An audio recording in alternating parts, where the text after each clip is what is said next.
dengan membeli sebuah gedung yang gede banget, kurang lebih 5 lantai. Itu harga belinya adalah 111 miliar rupiah kalau dirupiahkan dalam uang kita ya. Dan ini terjadi pada tahun 2019, berarti sudah setahun berjalannya konten-konten dari Boram ini. Dan itu menurut gue sangat cepat. Yo geng, tekan tombol subscribe geng. Hey yo, what's good? Welcome back to Kamar Jerry.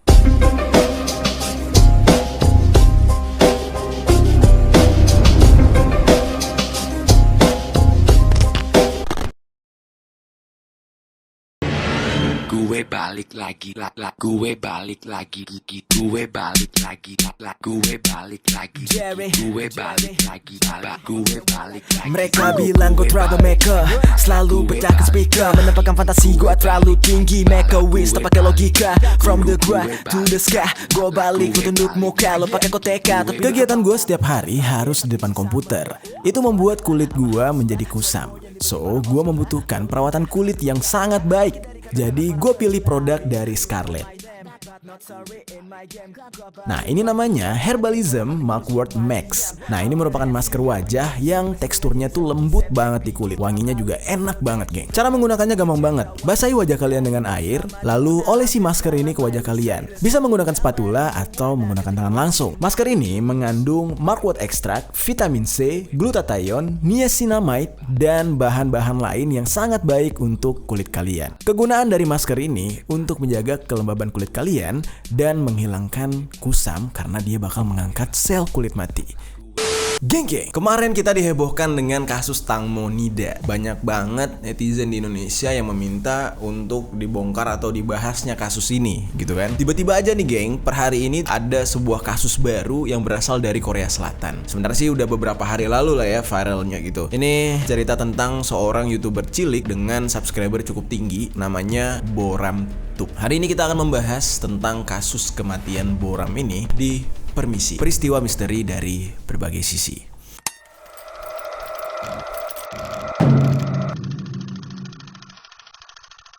Oke, Boram Tube. Kalau misalkan kalian cari nih ya di YouTube, di kanal YouTube itu banyak banget channelnya. Gue nggak tahu itu beneran channelnya dia, apa itu semua cuma channel repost atau mungkin fanbase-nya dia. Tapi bisa dibilang channel-channel yang ada di YouTube tersebut itu gede-gede banget gitu subscriber dan viewersnya. Jadi bisa dikatakan itu cukup aktif. Namun tersebar berita yang mana berita ini baru saja viral di Indonesia, tapi sebenarnya udah lama gitu terjadi di Korea Selatan. Katanya Boram Tube ini atau si bocah cilik yang namanya Boram ini sudah meninggal dunia dan kasus kematiannya itu masih jadi misteri. Hari ini tuh gue pengen ngajak kalian untuk ngecek gitu ya channel YouTube-nya, ada kejanggalan-kejanggalan apa aja di channel YouTube Boram tersebut. Nah, kalau dicek saat ini ya, Boram ini tuh udah berumur 8 tahun. Nah, mungkin sebagian dari kalian udah pernah nonton YouTube Boram ini, memang lucu banget gitu ya. Ini bener-bener bocil friendly, cocok banget buat anak kecil karena lucu, full color, fun gitu ya. Banyak orang-orang yang mempertanyakan kemanakah Boram sekarang, dan banyak yang mengisukan kalau ini ada sebuah kejanggalan yang dimana mereka menanyakan di mana posisi Boram sekarang, karena orang-orang penasaran bagaimana bisa seorang YouTuber cilik yang bisa dibilang sangat sukses, dimana konten-kontennya itu dia nge-review mainan, terus dia main sama orang tuanya, sama keluarganya gitu ya, dan dia ini sudah memiliki 30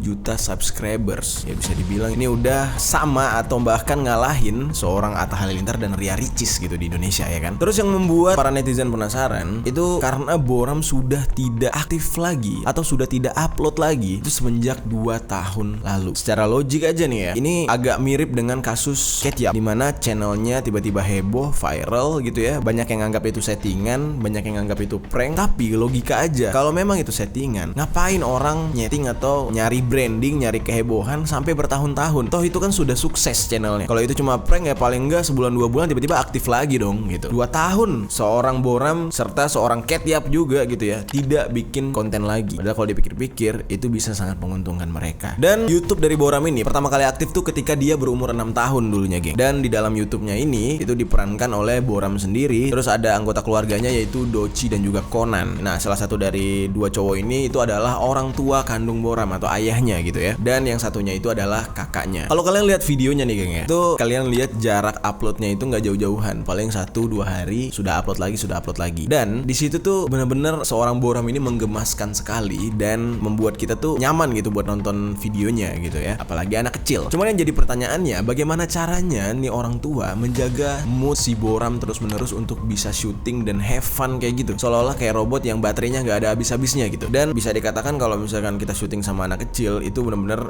effort untuk jaga mood dia itu agak tinggi gitu ya. Nah di sini kalian bisa lihat Boram itu setiap hari benar-benar ceria dengan segala macam hal yang disuguhkan oleh orang tuanya, kayak mainan, makanan, segala macam gitu ya. Nah, konspirasi dan kejanggalan daripada Boram ini itu sebenarnya sudah ada nih, geng, dari 2017 silam. Jadi di Indonesia itu baru viral sekarang. Nah, pada tahun 2017 itu mereka, keluarganya ini sempat dituntut oleh Save the Children. Keluarganya ini dituntut dengan gugatan telah melakukan kekerasan terhadap anak. Jadi pihak Save the Children di Korea Selatan ini menganggap kayak orang tuanya ini sudah melakukan kesalahan besar lah gitu, kekerasan terhadap Boram yang masih kecil ini. Namun bentuk kekerasan yang dimaksud itu bukan kekerasan yang kayak gimana ya, kayak KDRT gitu, enggak sih, tapi bentuknya itu dalam mengeksploitasi gitu. Jadi gini, di dunia ini kan ada aturan yang namanya seorang anak kecil itu tidak boleh dijadikan pekerja atau tidak boleh dijadikan sebuah pekerjaan, karena anak kecil itu sedari kecilnya itu harus more play, more fun gitu kan. Jadi harus main terus, main tapi ya sambil belajar. Supaya apa? Supaya respon motorik otaknya segala macam, kecerdasannya terlatih lah gitu. Jadi dari kecil tuh sudah diberikan yang namanya kebahagiaan. Kalau bahasa kasarnya nih di tongkrongan tuh biasa dibilang masa kecilnya udah puas gitu. Jadi udah puas main-mainnya. Dan di sini Save the Children pada 2017 melayangkan beberapa gugatan dengan tuduhan kepada keluarganya karena ada beberapa kasus gitu ya. Nih gue sebutin kasus pertamanya itu adalah mereka ini sempat membuat sebuah konten di jalan raya, bener-bener jalan raya, jalan besar. Itu kan bahaya banget bagi seorang anak kecil. Adegannya itu adalah ketika itu si Boram ini diminta untuk naik mobil mainan. Kalian bisa lihat di gambar, mereka bawa si Boram naik mobil mainan, dan mobil mainan ini itu langsung dijalankan di jalan raya yang bener-bener mobilnya gede banget. Kalian bisa lihat sendiri dari gambar, kalau Boram ini berada di depan mobil pengemudi lain, otomatis tuh dia berada di blank spot, alias di tempat yang tidak bisa terlihat oleh supir. Otomatis itu bocah bisa dilindes, bisa ditabrak hancur, dan orang yang nabrak juga nggak merasa kayak wah gue nggak lihat ada anak kecil tadi di depan gue, karena itu blank spot. Adegan berbahaya tersebutlah yang dipaksakan oleh orang tua Boram untuk dilakukan oleh Boram, dan ini benar-benar membuat banyak pihak perlindungan anak di saat itu merasa miris karena demi konten kok gitu banget. Ditambah lagi kalau dari gambar yang kalian lihat, mereka ini mengikat Boram dengan tali selayaknya kayak hewan gitu. Terus ya kebayang lah ya bahayanya kayak gimana. Namun dari sebagian netizen yang merasa terhibur dengan hal itu, gue nggak tahu ini psikopat apa lo emang jahat sama anak gitu ya. Ada yang bilang itu kan cuma settingan. Lah iya, semuanya juga namanya konten gitu ya. Kalau misalkan untuk hiburan doang, bukan yang edukasi atau informasi. Kalau edukasi informasi kan udah pasti nih beritanya. Kalau hiburan ya tetap ada yang disetting, ada yang diset, ada yang dibuat agar orang itu melihatnya itu nyaman gitu kan. Tapi apakah nyaman melihat seorang anak kecil berada di tengah jalan ya kan, tiba-tiba ntar ketabrak atau apa cuma demi konten gitu. Nah makanya ini menjadi sebuah perdebatan, dan akhirnya ini salah satu alasan mereka itu mendapat gugatan atau tuntutan dari Save the Children. Terus ada yang kedua juga, kasus yang kedua yang menjadi alasan kenapa Save the Children ini menuntut keluarga Boram. Dikatakan ada sebuah konten, tapi ini sudah dihapus ya. Bahkan yang kontennya tadi yang naik mobil di jalan itu juga sudah dihapus oleh keluarganya. Di kasus kedua ini dikatakan Boram ini sempat didandani layaknya wanita hamil. Sekarang logika aja, dia membuat konten di umur 6 tahun. Terus orang tuanya mempraktikkan seolah-olah si Boram yang berumur 6 tahun ini layaknya wanita hamil. Ya memang mungkin itu hanya sebuah konten dan bisa dibilang ya itu kan cuman lucu-lucuan. Tapi ini bukan soal bagaimana cara menghibur penonton doang, tapi kan harus memperhatikan mental si Boram. Seorang anak kecil yang disuguhkan dengan sebuah kegiatan dewasa otomatis akan mempengaruhi mentalnya dia. Dan yang ngomong ini bukan gua dan bukan netizen, yang ngomong tuh psikolog langsung. Karena anak kecil harus disuguhkan dengan porsi yang cocok untuk dia gitu. Ketika orang tuanya menyuguhkan sebuah porsi yang bukan level anak kecil, yang tidak cocok dengan anaknya, otomatis itu akan mempengaruhi mental anak tersebut. Nah hal inilah yang benar-benar semakin-makin lah dianggap oleh Save the Children serta beberapa netizen, ini bokap nyokapnya ini benar-benar demi konten doang gitu, anaknya benar-benar dikontenin gitu. Ya wajar kalau ini dibilang sebagai eksploitasi. Lalu geng, ini yang ketiga. Sebenarnya kalau yang ketiga ini ya memang mungkin masih agak ditoleransi ya, tapi tetap aja mungkin di Korea tidak membenarkan attitude dan sopan santun seperti ini. Jadi di sini Boram ini diminta untuk melakukan sebuah adegan kayak prank gitu. Dia mencuri dompet ayahnya. Dari hasil dia mencuri dompet ayahnya tersebut, dia mengambil beberapa uang lalu membelanjakan uang tersebut untuk membeli mainan. Memang ini adalah sebuah pengadegan settingan. Mungkin mereka tuh pengen bikin tentang review sebuah mainan, tapi mereka bikin dulu jalan ceritanya. Dan ceritanya itu ya Boram ngambil duit bapaknya, nyuri duit dari dompet bapaknya, terus baru beli mainan. Ternyata mainannya bagus, baru di review. Mungkin itu ya sebuah konsep. Namun di Korea Selatan tidak membenarkan hal tersebut, karena tujuan daripada Boram direkam saat mencuri dompet adalah untuk membuat konten. Dan konten tersebut pasti akan ditonton oleh anak-anak. Otomatis secara apapun yang mereka lihat, anak-anak akan meniru hal tersebut. Nah makanya episode di konten tersebut sangat dikecam oleh Save the Children dan beberapa netizen. Ya tapi kalau bagi gue sendiri, mungkin di Indonesia kayaknya orang kita rada kurang peduli ya dengan momen-momen kayak gitu. Bahkan di negara kita hal tersebut ya jadi lucu-lucuan aja. Tapi di Korea itu enggak banget. Itu sudah 3 nih hal yang membuat Save the Children menggugat orang tua Boram. Terus yang keempat, yang terakhir. Nah ini agak sedikit sedih deh, benar-benar ngiris hati lah ya. Di sini ada sebuah adegan dan bahkan ini ditampilkan di sebuah berita gitu ya, karena heboh banget. Terlihat Boram sedang memegang sebuah patahan boneka. Jadi kalian tahu ya, boneka itu yang dari plastik itu kan bisa dicopot-copot tuh tangan kakinya. Itu patah, itu dicopot lah gitu ya. Dan di situ Boram menangis. Nah di sini terungkap hal tersebut ternyata sengaja dilakukan oleh orang tuanya dia. Dimana orang tuanya dia pengen bikin adegan Boram nangis. Sekarang secara logik aja, membuat anak kecil atau menyuruh anak kecil melakukan adegan nangis dengan cara disetting gitu, itu nggak mungkin. Otomatis kalau mau ngerekam anak kecil menangis, ya kita harus benar-benar bikin dia nangis beneran. Tapi cara yang dilakukan oleh orang tuanya menurut gua bener-bener bikin aduh sedih banget. Masa lu harus patahin mainan kesayangan anak lu cuma demi ngambil konten dia nangis gitu. Dan Boram bener-bener nangis sedih banget gitu. Dan ini menurut psikolog gitu ya, itu bener-bener berpengaruh kepada mental si anak. Sementara orang tuanya hanya terfokus kepada sebuah konten yang terlihat epik, sebuah konten yang terlihat bagus lengkap dengan tangisan, namun harus mengorbankan perasaan anak mereka. Nah disinilah miris banget geng. Jadi wajar banget ya itu 4 poin dimana keluarga ini pada tahun 2017 akhirnya dituntut oleh Save the Children, digugat oleh Save the Children. Dan hal ini sempat viral pada tahun 2017 sampai 2018, bahkan di televisi Korea itu sempat diberitakan. Namun keempat adegan video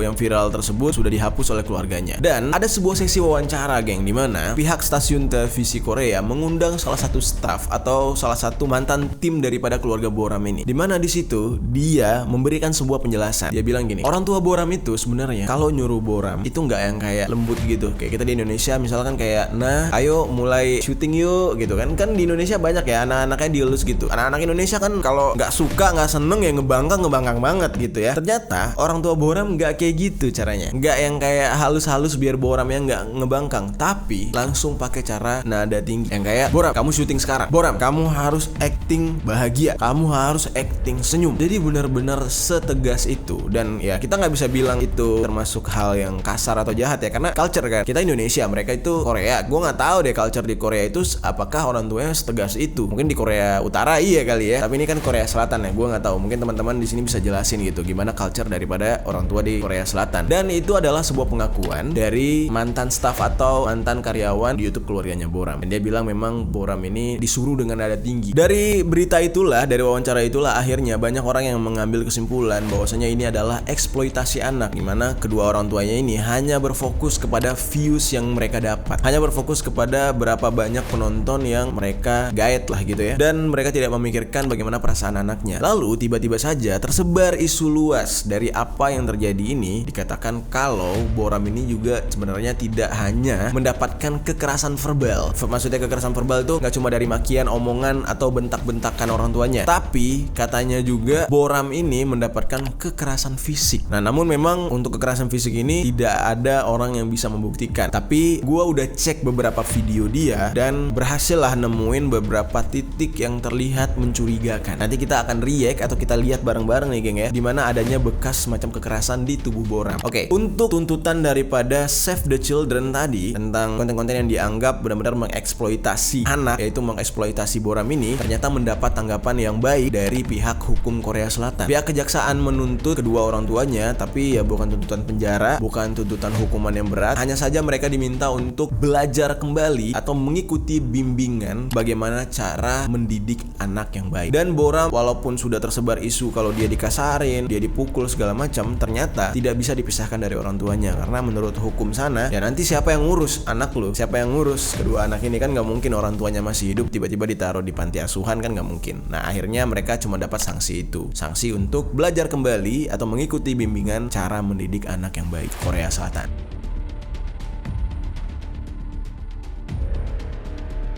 Nah terus sekarang kita akan nge-react. Gue mau ngajak kalian nge-react atau melihat beberapa video yang menurut gue agak sedikit mencurigakan. Bukan mencurigakan sih, ada tanda-tanda yang dimana bisa kita simpulkan wah ini bekas kekerasan atau bukan. Nah kita perhatikan baik-baik ya geng. Oke geng, coba kita langsung react aja ya channel dari Boram ini. Oke, di sini kita udah masuk ke channel Boram Tube Vlog. Di sini kalian bisa lihat dari videonya. Nah ini 2 tahun lalu ya, diuploadnya geng 2 tahun lalu. Terus juga video awalnya itu 3 tahun lalu. Kita cek nih video awalnya. Nah di video awalnya ini komentarnya dinonaktifkan. Terus ini diupload 25 Juni tahun 2018. Oke, terus coba kita back lagi. Sekarang kita lihat ke playlist, nggak ada. Komunitas juga nggak pernah posting. Terus channel yang dia rekomendasikan juga nggak ada. Ini udah verified channelnya, dan ini adalah foto Boram masih kecil. Dan sekarang kita lihat about atau tentang ya kan. Ini penjelasan tentang channel ini. Nah di sini dia udah jelasin deskripsi dari channel ini pakai bahasa Korea dan juga bahasa Inggris. Di sini dia tulis, "Hello everyone, in Boram Tube Vlog channel I will upload a funny and surprise toy story and vlog. Let's make memories of everyday fun with Boram, who cute and cheerful girl." Nah di sini udah ada semuanya. Terus juga udah ada alamat email untuk kerja sama bisnis. Terus di sini lokasinya Amerika Serikat. Kalian baca sendiri ya. Ini agak sedikit jadi pertanyaan gue nih. Walaupun gue seorang content creator YouTube, tapi gue nih belum paham lokasi ini nih menentukan apa sih sebenarnya. Apakah lokasi ini menentukan di mana pertama kali YouTube ini dibuat atau channel ini dibuat, atau ini menandakan di mana saat ini channel tersebut aktif. Jadi itu ibaratkan gini. Misalkan lo tinggal di Amerika, tapi lo warga Korea. Tiba-tiba lo di Amerika login gitu YouTube login YouTube di Amerika. Jadi lokasinya langsung berubah Amerika. Apakah begitu? Atau justru saat pertama kali lu bikin atau sign up gitu ya, bikin akun YouTube, lu sedang berada di Amerika gitu. Yang mana yang bener nih? Coba yang paham coba tinggalkan komentar di bawah geng. Kita sharing karena gue juga nggak tahu ini. Kalau ini dibuat di Amerika berarti agak sedikit aneh karena kan ini bocah Korea, jelas banget semua kontennya dibuat di Korea. Terus juga kalau dia sekarang di Amerika, kenapa gitu? Terus sekarang channelnya juga udah nggak aktif gitu. Terus kita lihat lagi nih dari statistik. Ternyata channel ini bergabung ya kan, ini 21 Februari 2012. Gila gak tuh? Berarti ini channel tua banget dan baru aktif 2018, yang berarti 6 tahun kemudian ini channel baru aktif. Sementara nih kalau kita lihat ya di YouTube, first video on YouTube adalah video ini 16 tahun lalu, dan ini adalah tahun 2005. Berarti kan ini adalah YouTube itu pertama ya tahun 2005. Berarti ini jaraknya sama pembuatan YouTube 7 tahun geng. Berarti ini YouTube-nya lumayan tua nih geng, lumayan tua. Gua aja tuh bikin YouTube tuh 2013 pertama kali gue bikin YouTube. Channel YouTube gua yang untuk musik-musik gua yang lain tuh 2013. Berarti ini channel cukup tua. Nah tapi nih geng ya, kejanggalannya ini bukan terletak di sini, tapi kita akan lihat beberapa kejanggalan yang ada di videonya Boram. Dimana di sini udah banyak juga yang ngeh sebenarnya, tapi gue pengen kasih lihat ke kalian lagi nih. Di sini ada di menit, kita lihat di menit 2. Nah di sini, ntar akan kelihatan. Oke, nah ini dia. Aduh, terlalu bersemangat nih gue. Di sini kalian bisa lihat ya geng, di tangan Boram ada sebuah tanda. Anjir, ini tangan bapaknya ngapain nih? Nggak, sorry, kita fokus ke sini aja. Ini ada sebuah tanda yang cukup aneh. Kenapa aneh? Karena gila, anak kecil udah gitu nih, anak kan putih banget ya. Nah ini di sini terlihat kayak bekas cubitan atau bekas benturan. Ini agak lebam. Nah terus di sini dia sedang syuting, katanya ini bokapnya sih. Ini bokapnya. Dan di sini ada bekas lebam. Dan kita lihat lagi pengadegannya seperti apa ya.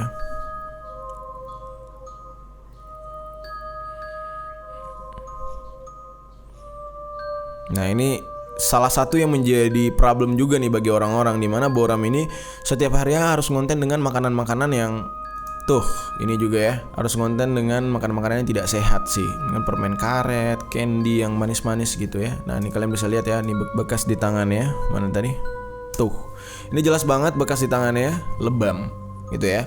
Nah, ini adalah salah satu yang menjadi perdebatan orang-orang, di mana anak kecil ada lebam bekas cubitan gini itu kenapa gitu. Dan banyak orang-orang yang berspekulasi kalau itu adalah salah satu bentuk penyiksaan atau salah satu bentuk pemaksaan dari orang tuanya ketika ingin membuat konten. Namun, bekas memar kayak gitu nggak cuma ada satu kali. Ada di beberapa video lain lagi yang ternyata terlihat ada bekas memar juga gitu ya. Ini kita lihat di salah satu video dia yang lain. Oke, nah di video ini dia ngonten sama orang tua dan kakaknya sing and dance ya kan, the best song for children, dan ini viewnya udah sampai 3 juta nih geng. Oke, langsung kita cek aja nih, go full screen.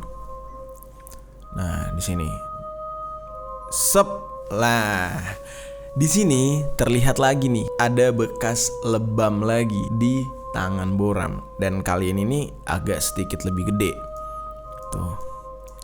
Nah, yang jadi pertanyaannya nih ya, bekas lebam ini kenapa bisa nggak hilang-hilang? Kenapa gue bilang nggak hilang-hilang? Kita perhatikan ya videonya dia ya. Ini diupload pada 18 Desember 2019.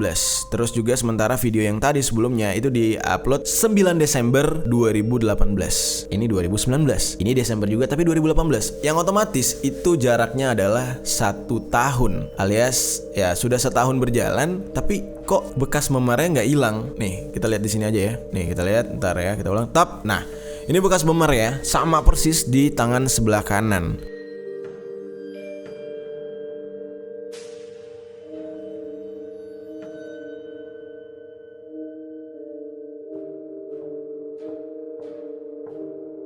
Oke, di sini ya. Tup. Nah, ini bekas memarnya juga sama di sebelah kanan. Ini juga sama, tapi ini agak ke bawah, sementara ini agak di atas. Jadi ini bukan tanda lahir ya. Kalau ada orang yang komen, wah itu mah tanda lahir, orang setiap dia ngonten ada terus gitu. Dan lagian juga selama ini keseringan dia itu ngontennya pakai lengan panjang. Tapi kalau kalian perhatiin, ini bukan tanda lahir karena letaknya itu berbeda. Apa gue salah nih? Apa ini memang sama karena tangannya kayak gini kali? Terus tiba-tiba ini agak turun. Tapi kalau gue lihat sih beda ya. Coba deh tinggalkan komentar di bawah, ini sama apa beda. Tapi kalau memang ini tanda lahir, di video-video dia yang lain tuh nggak terlihat ada memar ini. Yang anehnya adalah ini diupload tahun 2018 dan ini diupload tahun 2019 dan ini masih ada. Apakah benar tanda lahir gitu? Nah, ini masih jadi pertanyaan. Nah, setelah itu geng, nggak cukup sampai di situ doang. Lebam-lebam yang ada di badannya dia juga sempat terlihat di video yang lain. Oke, kita langsung aja ke penampakannya. Tap. Nah, ini dia geng. Nah, gimana tuh? Nih gue full screen. Tuh,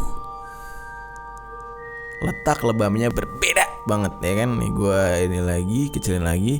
Ini letaknya di sini. Ini hampir sama yang tahun 2019 tadi, yang nomor 2 sama ya letaknya. Ini udah biru lebam. Ini juga lebam mirip ya. Tapi yang ini jelas banget beda dan sangat besar, dan ini diupload pada 21 April 2019. 18 Desember. Loh, berarti kan berarti ini 2019, sorry. Berarti video ini lebih dulu daripada video ini, geng. Yang otomatis berarti ini sempat sembuh, baru ada lebam lagi dong di sini. Nah, ini kan berarti lebih dulu video yang ini dong. Berarti lebam ini udah sembuh duluan, baru ada yang ini. Oke. Tapi sementara letaknya sama persis mirip dengan yang ini. Berarti kalau diperhatiin, tangannya lebamnya itu sebelah kanan terus. Berarti orang tuanya nih hobi nyakitin dia pakai tangan. Wait. Oh iya ya, kalau secara refleks nih ya, kalau orang dipukul berarti kayak gini. Ini cocok logi doang ya. Orang dipukul kayak gini kali ya. Jadi kenanya di sini. Atau mungkin emaknya suka atau bapaknya gitu ya suka nyubit di tangan sebelah kanan dia, makanya kayak gini. Tapi kalau secara logika berarti dia nahan gini nih. Sekali kena di sini, sekali kena di sini. Oke, nah itu baru cocok logi doang ya geng ya. Nih ya kita detektif ala-ala lah. Maksudnya ngelihat kejanggalan-kejanggalan yang kita tahu aja. Kita juga nggak bisa sotoy, kita nggak bisa ngejudge juga, kita nggak bisa ambil kesimpulan sendiri juga. Kita bukan pihak yang berwajib, tapi kita lihat kejanggalan yang ada di videonya aja. Oke, nah itu dia tadi geng, 3 video yang memperlihatkan adanya kejanggalan pada tubuh Boram, dimana ada terdapat lebam-lebam, dan lebamnya itu semuanya di tangan sebelah kanan, dan lebamnya itu sempat berpindah-pindah. Pertama tuh di 2018 di sini, terus tiba-tiba di April tadi ya, April 2019 terus pindah ke sini, terus baru Desember 2019 tuh ada di sini lagi. Jadi itu menjadi perbincangan dari orang-orang, kenapa bisa seperti itu.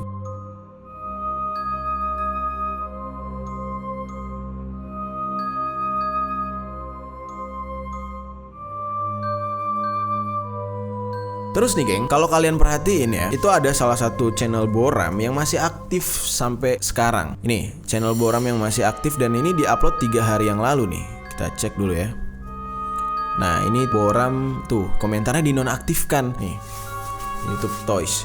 Nih 5 hari lalu, 3 hari lalu itu masih aktif dan view-nya sangat kecil ya, nggak sebesar Boram yang lain. Nah banyak yang mengatakan kalau video atau channel YouTube ini merupakan sebuah channel YouTube re-upload. Kenapa demikian? Karena terlihat di sini Boram kayak nggak gede-gede. 1 bulan lalu aja masih segini nih Boramnya nih. Sementara Boram ini kan sudah ngonten dari 2018 yang di saat itu dia berumur 6 tahun. Otomatis sekarang berarti sudah berumur ya 8 tahun. Ya anak umur 8 tahun nggak kayak gini sih, perawakannya pasti udah agak sedikit besar, udah tinggi lah gitu ya. Tapi ini tidak terlihat seperti itu. Jadi bisa dipastikan kalau channel Boramnya ini adalah channel re-upload ya. Nah ini juga nih Boram Tube Gmail. Nah sekarang kalian bisa lihat lokasinya itu ada di Korea Selatan.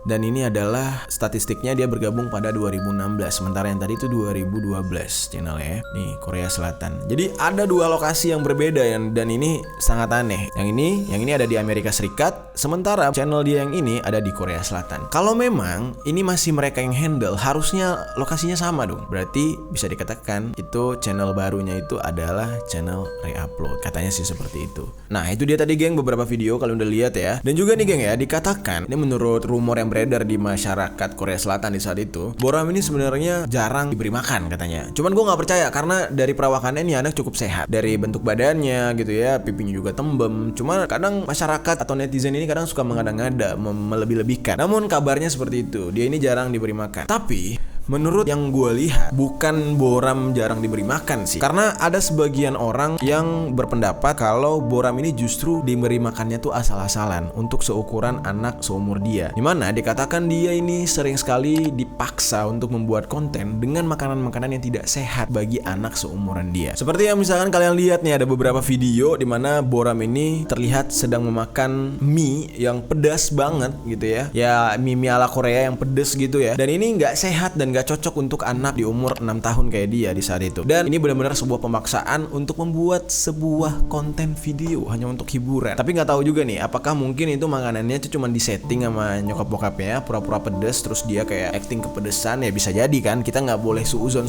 banget nih. Namun yang beredar di masyarakat katanya itu benar-benar makanan pedas supaya lebih terlihat natural actingnya Boram. Nah beberapa video yang terlihat membahayakan kesehatan Boram itu katanya sudah banyak yang dihapus untuk memburamkan jejak digital. Terus juga dari video yang kita react tadi geng, ada 3 video yang akhirnya memperlihatkan luka lebam di lengan Boram. Dan kabarnya dari beberapa video yang lain itu tidak terlihat karena Boram ini memakai baju lengan panjang. Jadi bekas-bekas lebamnya itu semacam ditutupi oleh orang tuanya. Atau mungkin sudah ada yang menegur kali ya, ada yang ngasih tahu, itu tangan anak lu kok lebam ketika bikin konten. Nah akhirnya orang tuanya ini ngambil jalan untuk makain baju lengan panjang agar tidak terlihat.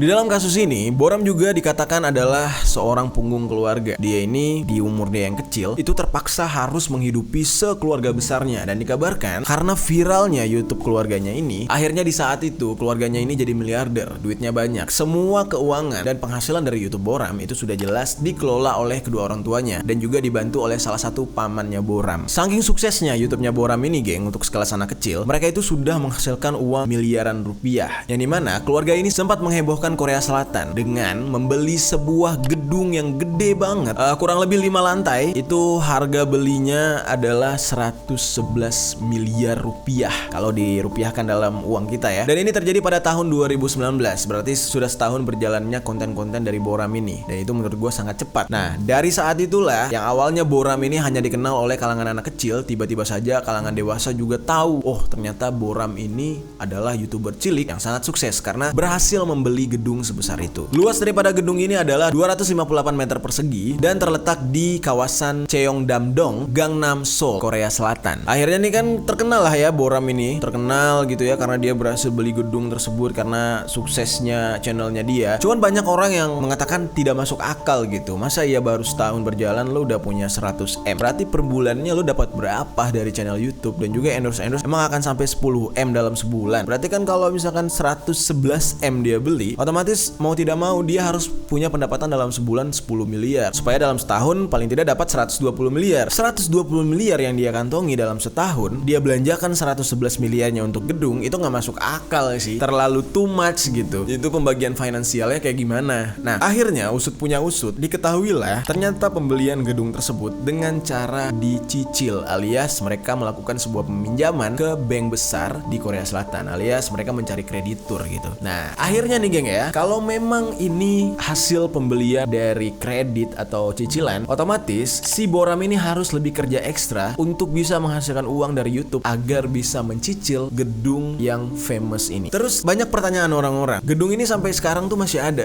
masih beroperasi, dan bahkan gedung ini tuh disewa-sewakan untuk perkantoran. Jadi banyak orang yang buka kantor atau buka perusahaan di gedung tersebut. Namun yang jadi pertanyaan, YouTube-nya Boram kan sudah tidak jalan. Kalaupun jalan, yang tadi yang gue tunjukin itu kayak repost dan itu juga kecil viewsnya. Nah, bagaimana bisa keluarga ini mencicil yang namanya gedung sebesar itu? Oh oke, misalkan logiknya, dia ambil uang sewa dari orang-orang yang bikin kantor di situ. Tapi ya berapa uang sewanya nggak akan bisa nutupin cicilan kantor tersebut. Harganya 111 miliar, ya kurang lebih kayak gitu. Nah makanya kalau memang Boram ini hanya disetting seolah-olah menghilang, itu nggak mungkin banget karena mereka punya sebuah tanggungan yang besar banget, yaitu gedung itu tadi. Ini masih jadi pertanyaan nih. Makanya banyak yang mencurigai kalau Boram ini sudah meninggal dunia. Lalu geng, berdasarkan penuturan dari World of Buzz, nih bacanya gimana sih? World of Buzz apa World of Buzz gitu ya. Nah, mereka melansir bahwa channel milik Boram ini adalah salah satu channel yang terdaftar di Social Blade dengan penghasilan paling tinggi di Korea Selatan. Karena dari beberapa video dia yang bisa dibilang ini kan bukan video yang effort untuk dibuat, hanya video jalan-jalan dan nge-review mainan gitu ya. Itu paling sedikit viewsnya itu 1,5 juta, dan bahkan ada yang mencapai 300 juta views. Jadi ini benar-benar menguntungkan sekali untuk memiliki channel yang kayak gini. Nah, target viewersnya udah pasti anak-anak karena ya full color, fun, dan juga mereview mainan serta makanan-makanan yang enak gitu. Jadi otomatis anak-anak tertarik. Nah, lalu dari laporan beberapa pihak dikatakan memang ternyata pencapaian dari Boram selama setahun ini itu bisa mendapatkan 43 miliar dalam satu bulan penghasilan. Tapi setelah gua ngejalanin YouTube kayaknya gak mungkin segampang itu udah dapat 43M sebulan, karena banyak hal loh sekarang ya. Untuk sekarang nih ya, banyak hal loh yang jadi pertimbangan. Ketika channel YouTube terlalu besar, itu pasti dari pihak YouTube sendiri itu akan ngegoyang-goyangin gitu ya. Ya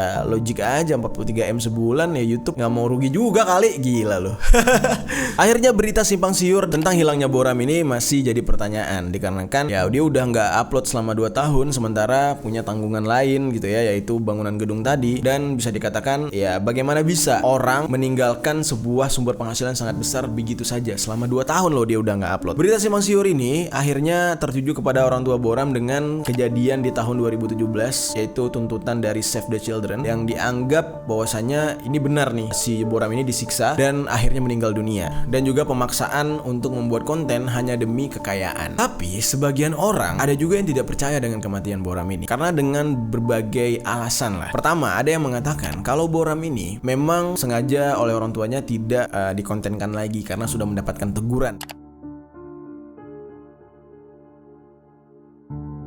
Dikabarkan Boram ini di umur dia yang sekarang itu orang tuanya lebih memfokuskan dia untuk bersekolah, lebih fokus belajar dan mengurangi aktivitas di sosial media. Tapi logiknya juga ya, kalau memang uangnya gede dari situ, kok orang tuanya bisa berpikir kayak stop gitu aja? Itu nggak mungkin juga. Tapi menurut hal lain, ada juga yang mengatakan ini sengaja dibuat bertahun-tahun pranknya agar channel YouTube-nya Boram itu tambah besar lagi, dan pada suatu hari nanti tiba-tiba Boram itu akhirnya muncul lagi dengan sosok yang baru yang sudah dewasa. Jadi dia pengen transisinya tuh kayak gitu. Karena gini geng, memang agak sedikit masuk akal sih. Mau orang nggak upload sekalipun, kalau itu channel viral dan tetap ada yang ngunjungin, ada yang nonton, itu uangnya tetap berjalan. Jadi kayak investasi gitu. Jadi mereka tuh cuma bikin sensasi, akhirnya orang-orang penasaran dan tetap nonton channel YouTube Boram yang lama-lama. Akhirnya view-nya tambah besar tanpa harus dia syuting video baru. Itu logik juga. Nah, kalau dari gue pribadi, komentar gue pribadi adalah ini berhubungan dengan aturan YouTube yang baru, di mana anak kecil sekarang sudah tidak boleh dijadikan konten kreator untuk mencari uang dan menjadi tontonan orang dewasa, karena sekarang udah ada YouTube Kids, dimana itu kalau anak kecil di vlogin terus di upload di YouTube untuk nyari AdSense, itu sama dengan mengeksploitasi anak, anggapan dari pihak YouTube. Jadi tidak boleh sembarangan lagi bikin channel vlog atau channel review bersama anak di bawah umur sekarang, karena dianggap mempekerjakan anak kecil.